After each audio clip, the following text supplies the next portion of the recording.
What's up, everybody? It's your boy Hurt coming to you with another episode of Afterlife, where we talk about anything and everything that we feel like talking about today. Today's no different. We're going to reach in that bag of goodies, subjects, and material, pull one out, discuss it, dive right in. So, first off, let me just explain that Michigan Department of Corrections is way different than any other fucking state out there. So, for one, I was not in a level 5, I was not in a level 4, I was not in max, I was not in level 2, I was in a level fucking 1.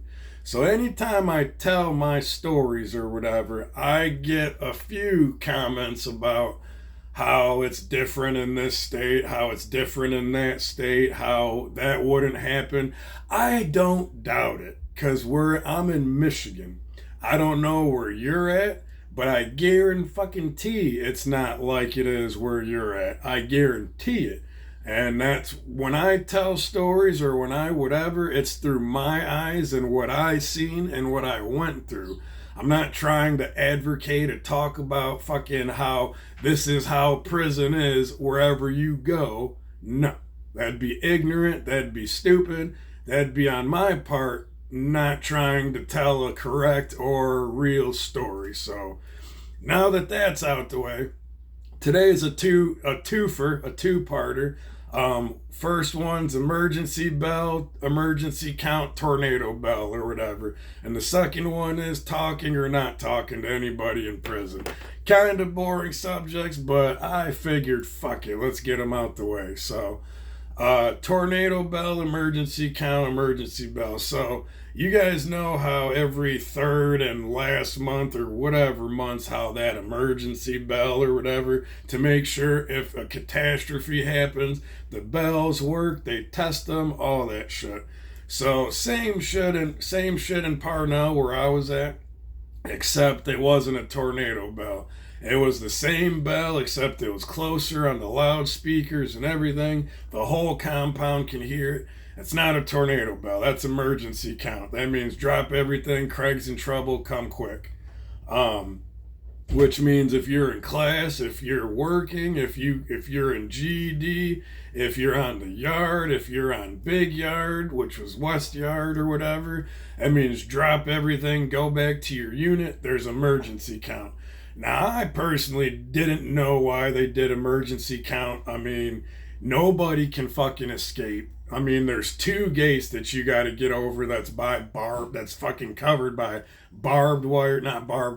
razor wire fences. So not only do you got to get past 6 feet of razor wire on the base, you got to get past 6 feet of razor wire on top of the fence and then jump down to another 6 feet of razor wire, only to have to do it all over again on the second part of the gate, and you're in the fucking middle of Jackson, so you're not going nowhere. But anyways, so that means go back to your cell, your emergency count, they got to count up the whole blocks, they got to collaborate with each other, see if the count's right, all that shit. Which doesn't make sense to me because most of the time that I've seen emergency counts was because the COs didn't have enough on the compound, which no matter what, the COs, there's 100 inmates per CO. And there's fucking 1,600 inmates on the compound. I mean, 1,600 convicts, inmates, whatever the fuck you want to call them. I just call them fucking whatever comes to mind. Inmates, convicts, fucking felons, fucking, we're all the same. Yeah, inmates, cons are different in some of y'all states or whatever, but they are different in Michigan or whatever. But I mean, unless they portray being different, like talking to the COs, talking to fucking the deputies, the fucking lieutenants, the whatever, I mean, then that changes or whatever. But I mean, we're all fucking inmates, convicts, fucking people trying to get through time. I mean, whatever you can really call us besides chomos and shit. We're just trying to get through our time. But anyways, so after that, most of the time it's because there's not enough COs or whatever. And they'll wait until there is enough COs. Like I remember when they did emergency count, it took them fucking 4 hours to do that shit until second shift came on and there was enough COs or whatever, which we can't do shit because we only live there and we gotta follow all the rules, all that dumb shit. It happens, we gotta do it. It's part of the day. I realize they do emergency count though, every 3 to 6 months. Sometimes before that, but every 3 to 6 months normally, because it took me 3 to 6 months to finally get the fucking feel of it, to finally get not comfortable, but comfortable enough to where I can fucking sleep and actually like, cause you're never gonna fully sleep. Like I don't care what anyone says, like it's so loud and so obnoxious and so fucked that like you're not gonna be able to sleep normal. You're always kind of, excuse me, I got hiccups. You're almost kind of in between like full sleep and awake because you have to stay in between because just you never know if something's gonna pop off. And I mean, I'm glad that I did that because there's many times it popped off in the showers, in someone's rooms, on the block, on the yard. You're not sleeping on the yard, but I'm just saying. So that's emergency count, tornado, and there's no tornado bells. Like they might yell it or they might do an emergency count bell, but they're gonna be like thunderstorms or whatever, lightning everybody off the yard, and they're gonna be in the blocks already or in the pole barns, so they're gonna be like, all right, emergency count, stay in your bunks or whatever, because they don't want to deal with it. They're like, oh, tornado warning or oh, thunderstorm warning. We're gonna do the least that we can to be responsible for these fucking men. It's how they think. They're only there for a check. They're only there for a fucking 8 to 12 hours. They don't give a shit. They're just trying to get in and out without getting stabbed, without getting beat up, without getting raped, all that shit. Now, second part of the video, talking or not talking to people, kind of go hand in hand, because during these times is when usually everyone starts talking to each other because they're in their rooms. They either don't have a TV or they're just sick of reading and sick of TV or working out because it's a routine every day. You're doing the same shit every day because you realize that's what gets you through the day. So me personally, I didn't talk to a lot of people. Like I didn't have shit to say to nobody. I wasn't hustling. I was fucking cleaning dishes and like doing that shit for a few extra bucks just to eat better, just to have maybe a little more noodles or whatever. But I mean, I worked. I didn't have a reason to fucking hustle or whatever, or talk to anybody. Like maybe at work, like I would talk to my coworkers, but that's just because I'm working with them and it passes the time. But on the yard or in public or whatever, maybe 3 or 4 people. Sonny, fucking Chase, Rocco, and Matt were the only 4 people I ever talked to. And one of them, Chase, was a fucking weirdo. Like, he was a dude chick, and I didn't really talk to him. He just would come up and be like, hey, what's up, Hurt? You doing all right? You looking a little... And I'm like, yeah, dude, I'm fucking good. Like, fucking weirdo, whatever. Just because he was always hanging out with other dudes, other fucking gay boy gangsters, all that shit.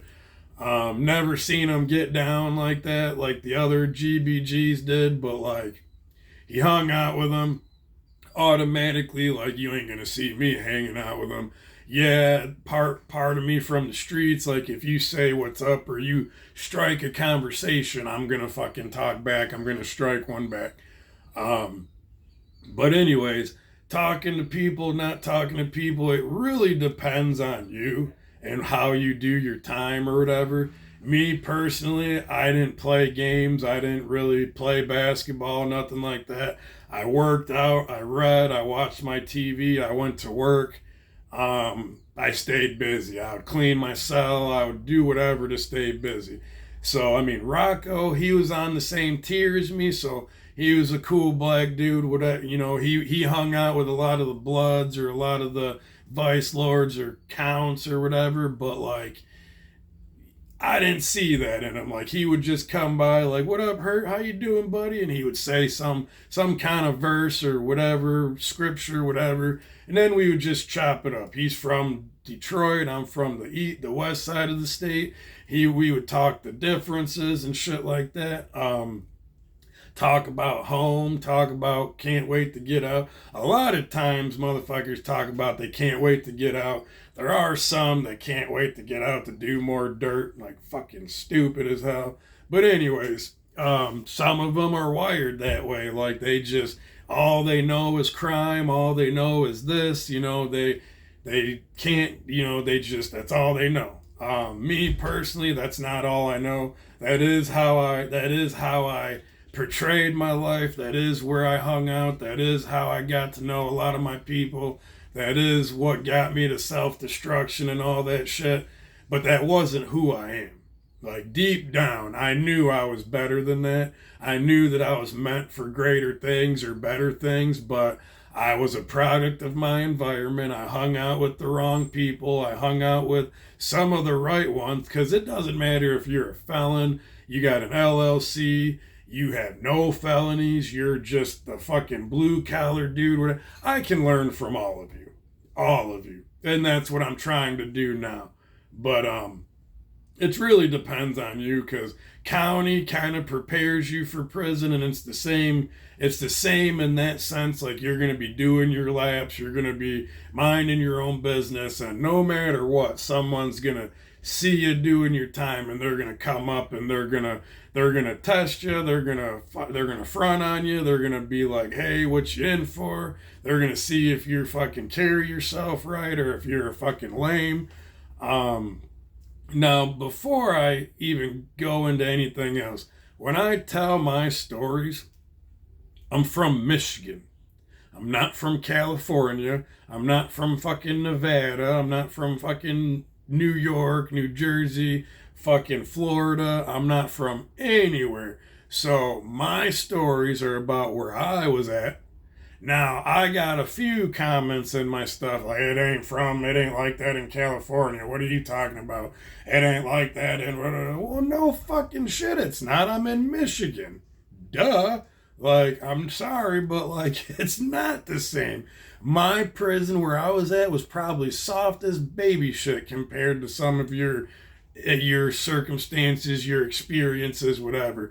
All I know is seeing the two kaplat on the fucking base and end themselves, and the rapes and the stabbings and the fightings and the fucking shit that looked like it was from movies, but it was real life. Like, I'm good. That did it for me. And my experiences with the tornado bells, the emergency count, talking with people, not talking with people, from my eyes and what I've seen and went through. So, sorry if it's not like where you're from, or sorry, not sorry if it's just not as segregated or not as whatever like it is where you're from. Sorry, not sorry. But yeah, so when I come to you with a story or whatever, or my jokes or whatever, they're from my standpoint, they're from my opinions, they're from what I experienced or whatever. So just putting that out there, because I got some comments that was like, I'm just sitting here going, I'm not from California. I'm not from Texas. I'm not from New York, New Jersey, or fucking from Michigan. I'm from Michigan. I went to Parnell Correctional Facility in Jackson, Michigan, level 1, fucking right across from MTU, right across from all that, not MTU, JCS and fucking, what was it, RGC, fucking quarantine or whatever. It's where I did my time at. It's where a lot of these stories come from. I might throw in a little extra here and there. I might throw in a fucking what are we doing on our days off, or Eminem and shit like my videos are all over the place. You're not gonna get the same shit. That's why I do my jokes. That's why I do all that stuff. That's why I thank all my subscribers. That's why I appreciate everything you guys do, because if it wasn't for you guys, I wouldn't be doing this shit. It wouldn't be a passion. I wouldn't be wanting to do videos anymore, because I don't have a crowd. Like, the fuck. But now that that's out the way, hopefully you guys understand and that cleared some stuff up. If not, I don't know what to tell you, but that's your boy Hurt coming to you with emergency bell, tornado bell, emergency count. Would you talk to people? Do you not talk to people? How it's really entirely up to you. Hopefully you guys are having a good day today. Like, subscribe, comment down below where you're from, if you've gone through similar situations, or if it's different where you're at. The segregation's different, the showers are different, the guards are different, maybe your fucking state shoes are different, maybe the shit you wear is different. Let me know. I would love to hear about it. I try to relax, love, and comment on everybody's stuff that they comment on mine. So have a good day, everybody. It's your boy Hurt coming to you. It's your boy out.